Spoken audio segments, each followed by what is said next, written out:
this is recorded. So why would you want to listen to this recording, later on? Like, why would you want to listen to a 20-minute speaker on something to do with addiction or something to do with recovery? And I think we've all ended up here for the same reason, that at some point in my life, things just became unmanageable and things just stopped working, and that could look different for all of us. Maybe I'm filled with so much guilt and shame because of how my behavior is, that it's like I just have to throw up my hands and be like, it's like, okay, God, like what do I have to do, because I don't want to be doing this anymore. Or maybe you're at a point where it's like you've stepped on the scale and it read a number and you're like, I can't believe I've hit that. Like, and I don't want that to, like, I need to do something about this now. Or maybe it's like you're forced physically because it's like your body is actually like breaking down because of what you consume, and it's affecting everything around you. But no matter what our circumstance is, we've all come here for the same reason. We've all come here because it's like we need a solution. We need a power greater than ourselves. So I come into this process, I come into this process of LifeLab, or I come into this process of recovery. And I think it's easy sometimes. I think it's easy sometimes for me to just be like, yeah, you know what? This is how it needs to look. This is what I need to do to get better. And it's like, I'm using the same logic or the same thought pattern that I did that got me in trouble, or that kept me in trouble, or that created chaos. And I think that it's that same thought pattern is going to help me get out of it. And I remember coming in being like, oh, like, it's like thinking that somehow I can, okay, I'm here, but it's like, I need to know exactly how it looks like. And I need to have it so organized and structured. And it's like, and because this is what Joshua would do beforehand. Joshua would try to have everything set up, everything planned. And that's what I've loved about coming into this process of recovery. There's this one prayer.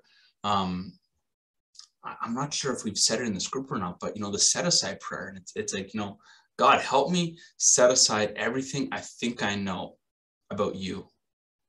God, help me set aside everything I think I know about myself. God, help me set aside everything I think I know about recovery. Help me set aside everything I think I know about others. And I need to come into this process being like, God, not my way, but your way. Will you actually give me this new experience? And, Joanne was sharing a couple of weeks ago about, from Bill's story, where it's like, common sense becomes uncommon sense. And we see that in the Gospels. We see when Jesus has this big sermon on the mount, and he's like, and it's like, blessed are the meek, blessed are the poor in spirit, blessed, are those who mourn. And it's like, that doesn't make sense. Jesus is like flipping things upside down. And I think when I come into recovery, a lot of times things are going to be flipped upside down, that it might not make sense to me. But if I keep turning my will and my life over to the care of God, it's going to work. And, I think of like common sense becomes uncommon sense. I was reading a story to my kids the other night. And the story was about firsts. And it's like, kind of thinking that it's like every year, it's like you're going to have the first. It's like a first snowfall. Okay, the first time, first Valentine's Day, the first time, it rains, the first time it's like you're going swimming. And there was this one line that said, your first crush. So my two kids that are married to under 5, they're like, what's a crush? And I'm like, well, I guess it's the birds and bees talk. And I didn't talk about that, but I was just like, say you were at school or playgroup, and I'm like, you liked someone. This is what common sense is telling me. I'm like, if you like someone, that would be a crush. And my son is like, I like everyone in my class. I have a crush on everyone. I'm like, I guess you do have a crush on everyone. That doesn't make sense to me, but I'm like, but to you, it does. But if we go through this process of recovery, we go through these 12 steps, or we go through the LifeLab workshop, this is what at the end of the LifeLab workbook, this is what it finishes off with. It reads this. This is on, if you have your LifeLab workbook, it's on page 99, but it says, as we have now completed the process of letting the Father be our director and employer, and to continue to walk this out in our day-to-day lives, we now have the responsibility to pass this hope on to others. So we now have the responsibility to pass this on to others. We are a light to the world, and we would not put a lamp under a bowl, but be a light to those seeking to go where we have gone. We want to be a thermostat that changes the environment, not a thermometer that is changed by the environment. Now, this line is what stands out to me. To grow in this freedom that God has given us, we're now required to pass this message on so we may continue to grow. And I'm reading that being like, to grow in this freedom that God has given us, I need to pass this message on. And there was something that I was just reflecting on and thinking on, that it's like, how often I don't know if it's a cultural thing or if it's a societal thing, but it's like, I can become very possessive. And it's like, this is my time. You know, this is my money. This is my house. This is like, and it's like, and I gotta like keep these things and hold these things tight. And even I was convicted this past week, reading a portion of a book, and the author says, it's like, how often, do you wake up in the morning, and how long do you actually spend praising God? And I'm like, wow, like how long do I actually spend praising God in the morning? Because often I can go through my routine and have my quiet time and have my meditation, and it's like, all right, now my time that I need to get on with my day because I have things to get done. But if I've actually turned my will and my life over to the care of God, how much time am I actually focused in on that in the morning? But if I want to grow in this freedom, freedom, like the freedom to have the power or the right to act, the freedom or the power to think, the freedom or the power, the right to speak as one wants without hindrance or restraint. I know for a lot of my life, I think I lived in the delusion that I was free. I lived in the delusion that I had power. But if we were to actually take a look at our lives, take a look at your thoughts, take a look at how you spend money, take a look at where you spend your time. Are you actually free? Or actually, are you held down and restrained by something? And when I go through this process of recovery, God actually gifts me, grants me freedom. And it's not something that I've done or worked for, or like, it's like not something that I've earned, but it's this gift that I've received. But I can get this gift, and then all of a sudden I can think, oh, wow, I need to hold on to it. And it's like, and I can all of a sudden become like this, like what I was saying earlier, like I can become possessive about it. Well, it's back to my time. It's about me, me, me, me. And there's a couple people that I know that when it comes to birthday season, they love birthdays so much that it doesn't even have to be their birthday. I think my son Henry is one of them. I think Joanne is one of them. I think John is another one. That it's like, when it comes to birthday season, it doesn't need to be their birthday, but they are so excited because they just get to give and they just get to be a part of this excitement. And it's like, do I have that same mentality with my life that it's like, I've been given this gift and now I get to pass this on. You know, the big book says, it's like, you know, where they quote the Bible saying, faith without works is dead. I need to be of service to others, to my fellow man. So it's like, how do I be of service then if I'm coming in here for the first time and I'm like, I don't even know what recovery is. I'm new to this. It's like, I've never gone through the 12 steps. Like, how do I or I keep relapsing. Like, how do I be of service to someone if it's like, if I can't necessarily if I'm not here to take them through the 12 steps? I think sometimes it's just starting with our mindset. I can become so focused on me.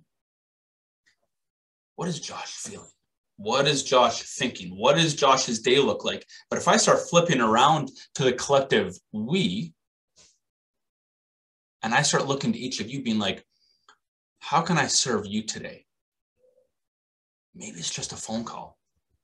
Maybe it's just a smile. Maybe it's an acknowledgement of something that you've done. But how can I be of service to my fellow man? I see my kids again, and with my kids, it's funny because I think some of us can hide it better than others, but I see a lot of them in me. And I don't mean specifically as my DNA kind of thing, but just as children, like they'll be playing and it'll be great fun. And then in a moment, it'll turn to chaos, that someone stole a toy, or someone is singing too loud, or this play turned into a wrestle, like something happened and things turned very quickly. And I'm there and I'm trying to calm the snow down and being like, it's okay. You know, like, can we share our toys? I know this is your favorite. I know that's out of all the 100 little animals you have, I'm like, that was your favorite animal that they happened to take at that exact moment. And it's like, but can we share that animal? And no, they can't. That is an injustice. I have been wronged.